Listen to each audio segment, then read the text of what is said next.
Hey, how's it going, guys? My name is Adam Brandell, and today I wanted to share some of my favorite exercises for working on an anterior pelvic tilt, which is this position here. You may have also heard this called lower cross syndrome.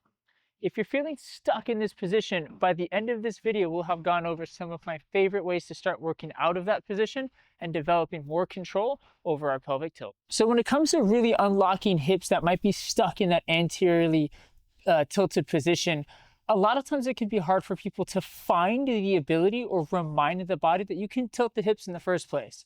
So the first thing we're going to work on is kind of a progression into a glute bridge. So what I would have you do is we're going to lay on our back.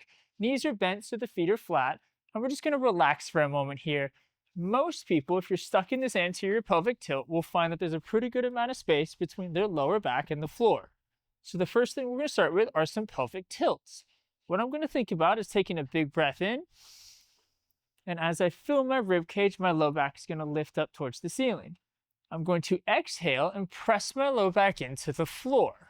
I might hold this for 1 or 2 seconds. Inhale to lift the back, exhale to press in the floor. As I do that, you'll notice that my pelvis tilts forward and backwards. So this can be a really easy way to start to finding connection between your breathing and the ability to rotate the pelvis. Once you feel more confident with that, we can turn this into a glute bridge. So I have my little bit of space here to start. I'm going to exhale, press my low back into the floor, and then drive my hips to the ceiling, keeping that pelvis position or orientation. I'll come back down, reset, drive, and then press back up. The next progression that I like to get people in to really reinforce that posterior pelvic tilt, the opposite of that anterior, is something like a dead bug. So for this, I'm going to have my feet up in tabletop, my hands are up in the air.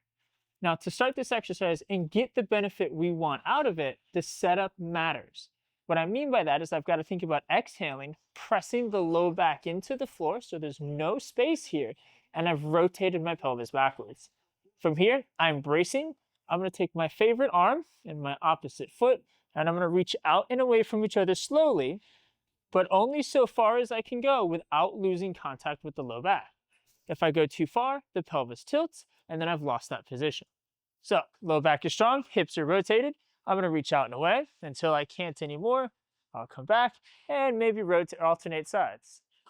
Repeat for as many sets and as reps as you feel like you need. Another exercise that I like to incorporate when we're really trying to just get familiar with rotating the pelvis forward and backwards to get out of that anterior pelvic tilt is a good old-fashioned plank.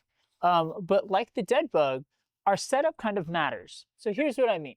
I'm going to find my plank position. Hands are directly under the shoulders. I'm going to straighten my knees. And then from here, what I'm thinking about is that posterior pelvic tilt. So like the dead bug, I'm thinking about rolling my lower back out, tucking my tailbone under. So I'm not here in my anterior pelvic tilt, but I've drawn the tailbone under and rolled the top of my pelvis back and up. From this position, we could then work on holding this position for however much time. Or as you start to feel stronger, we can start to add some spicy things like shoulder taps or whatever.